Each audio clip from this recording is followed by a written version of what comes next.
यज्ञेश्वराय नमः कर्पूर नीराजनं दर्शयामि मनसा प्रार्थनां समर्पयामि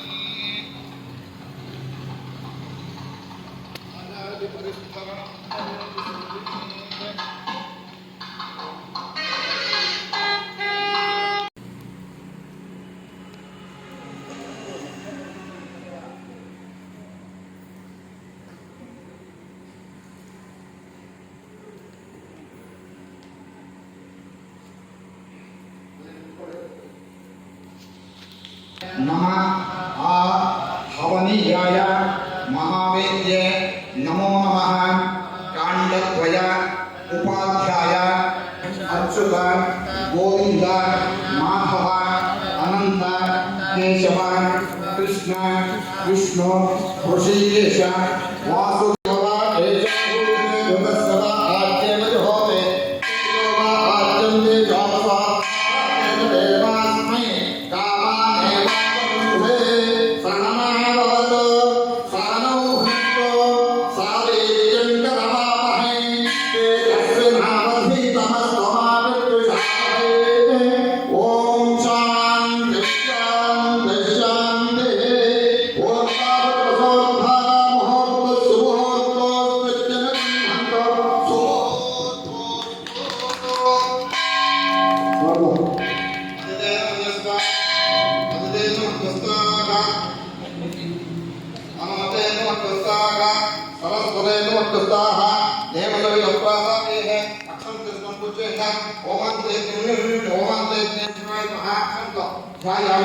अवाहयामि गंधान् धारयामि अक्षरान् समर्पयामि पुष्पाणि समर्पयामि धूपं कल्पयामि दीपं दर्शयामि ओर्भो स्वाहा नैवेद्यं प्रचोदयेत् ओर्भो स्वाहा सर्वदेवैः भगवदेवस्तेनः धियो यो न प्रचोदयात् यज्ञेश्वराय नमः भूतस्य राज्यो भावनैवेद्यं समर्पयामि पूगे फलदानं सन्तु नीयो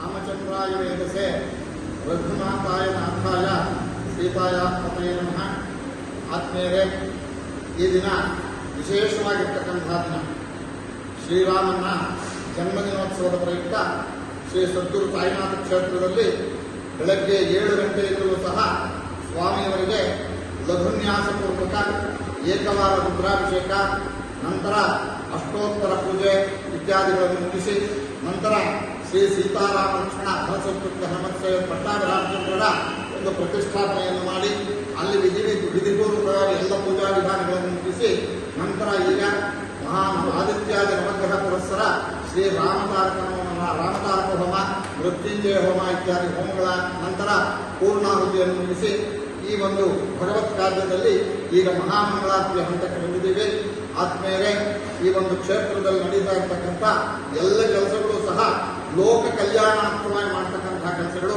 ಈ ದಿನದ ವಿಶೇಷ ಸೇವಾಕರ್ತರಾಗಿರ್ತಕ್ಕಂಥ ಈ ಒಂದು ಸಾಯಿನಾಥ ಕ್ಷೇತ್ರದ ಅಧ್ಯಕ್ಷರಾಗಿರ್ತಕ್ಕಂಥ ನಾರಾಯಣ ಸ್ವಾಮಿ ಕುಟುಂಬದವರು ಹಾಗೂ ವಿಜಯಪುರದ ಕೇಶವನಾರಾಯಣ ಕುಟುಂಬದವರು ಸಹ ಈ ಒಂದು ಪೂಜಾ ವಿಧಾನಗಳನ್ನು ಈ ದಿನ ನಡೆಸಿಕೊಂಡಿರ್ತಾರೆ. ಅವರಿಗೂ ಅವರ ಕುಟುಂಬ ವರ್ಗಕ್ಕೂ ಮತ್ತು ಇಲ್ಲಿ ಆಗಮಿಸಿರ್ತಕ್ಕಂಥ ಎಲ್ಲ ಭಕ್ತವರ್ಗಕ್ಕೂ ಇಡೀ ಸಮಸ್ತ ಲೋಕಕ್ಕೂ ಸಹ ಲೋಕಾಸ್ಮಸ್ತಾ ಸುಖಿನೋ ಭವಂತು ಎನ್ನುವಂತೆ ಎಲ್ಲರಿಗೂ ಸಹ ಆ ಶ್ರೀರಾಮಚಂದ್ರಮೂರ್ತಿ ಸನ್ಮಂಗಳವನ್ನುಂಟು ಮಾಡಲಿ ಎಂದು ಹೇಳ್ತಾ ಈ ಒಂದು ಕಾರ್ಯಕ್ರಮಕ್ಕೆ ಮಹಾಮಂಗಳಾರತಿ ಆಗುತ್ತೆ. ನಂತರ ಭಜನಾ ಕಾರ್ಯಕ್ರಮ ಇರುತ್ತೆ. ಈ ದಿನ ಸಾಯಂಕಾಲದವರೆಗೂ ಸಹ ಭಜನೆ ನಡೀತಾ ಇರುತ್ತೆ. ಎಲ್ಲ ಭಕ್ತರು ಬಂದು ಆ ಶ್ರೀರಾಮಚಂದ್ರಮೂರ್ತಿಯ ಸದ್ಗುರು ಸಾಯಿನಾಥನ ದರ್ಶನವನ್ನು ಪಡೆದುಕೊಂಡು ಆ ಭಗವಂತನ ಕೃಪೆಗೆ ಪ್ರಾಪ್ತರಾಗಬೇಕಾಗಿ ತಮ್ಮಲ್ಲಿ ಮತ್ತೊಮ್ಮೆ ಮಗದೊಮ್ಮೆ ಸವಿನಯ ಪ್ರಾರ್ಥನೆ. ಶ್ರೀರಾಮನವಮಿಯ ಈ ಒಂದು ವಿಶೇಷವಾದ ಹಬ್ಬದಂದು ವಿಶೇಷವಾದ ಕಾರ್ಯಕ್ರಮ ಈ ಒಂದು ಭಗವಂತನ ಸನ್ನಿಧಿಯಲ್ಲಿ ನಡೆದಿದೆ. ಪ್ರತಿಯೊಬ್ಬರಿಗೂ ಭಗವಂತ ಆಯುರಾರೋಗ್ಯ, ಐಶ್ವರ್ಯ, ನೆಮ್ಮದಿ, ಸಂತೋಷ ಕೊಟ್ಟು ಕಾಪಾಡಲಿ ಎಂದು ಭಗವಂತನಲ್ಲಿ ಬೇಡ್ತಾ ಹಾಗೆ ಕಾಲ ಕಾಲಕ್ಕೆ ಮಳೆ ಬೆಳೆ ಎಲ್ಲ ಚೆನ್ನಾಗಿ ನಡೀಲಿ ಅಂತ ಹಿರಿಯರಾದ ಸೆಂಟ್ರಲ್ನಲ್ಲಿ ತುಂಬಾ ಹಿರಿಯರು ಅವರು ಮಾಡಿರೋ ವೈಕುಂಠ ತರಹ ಅಯೋಧ್ಯೆಯಲ್ಲಿ ಶ್ರೀರಾಮ ಸ್ವಾಮಿಯನ್ನ ಪ್ರತಿಷ್ಠಾಪನೆ ಮಾಡಿರೋದು ಒಂದು ವಿಶೇಷವಾದ ಸಂಗತಿ. ಅಂದಿನಿಂದ ಈ ದೇಶ ಸುಖವಾಗಿ ಇರುತ್ತೆ ಅನ್ನೋ ಒಂದು ನಂಬಿಕೆ ಇದೆ. ಈ ಪ್ರತಿ ದಿನವೂ ಇನ್ನು ಮುಂದೆ ಈ ದೇಶ ಆನಂದವಾಗಿ ಸಂತೋಷವಾಗಿರುತ್ತೆ ಅಂತ ಇವತ್ತು ಮಾಡಿರೋ ಕಾರ್ಯಕ್ರಮವೂ ಸಹ ಅದೇ ತರ ಮಾಡಿದ್ದೇವೆ. ಹಾಗೆ ಪ್ರತಿಯೊಬ್ಬರು ಆನಂದವಾಗಿ ಸಂತೋಷವಾಗಿ ಇರಬೇಕು ಅಂತ ದೇವರಲ್ಲಿ ಬೇಡ್ತಾ ಇದ್ದೇವೆ. ಓಂ ಸಾಯಿರಾಮ್. ಬೋಲೋ ಶ್ರೀರಾಮಚಂದ್ರ ಸ್ವಾಮಿ ಕಿ.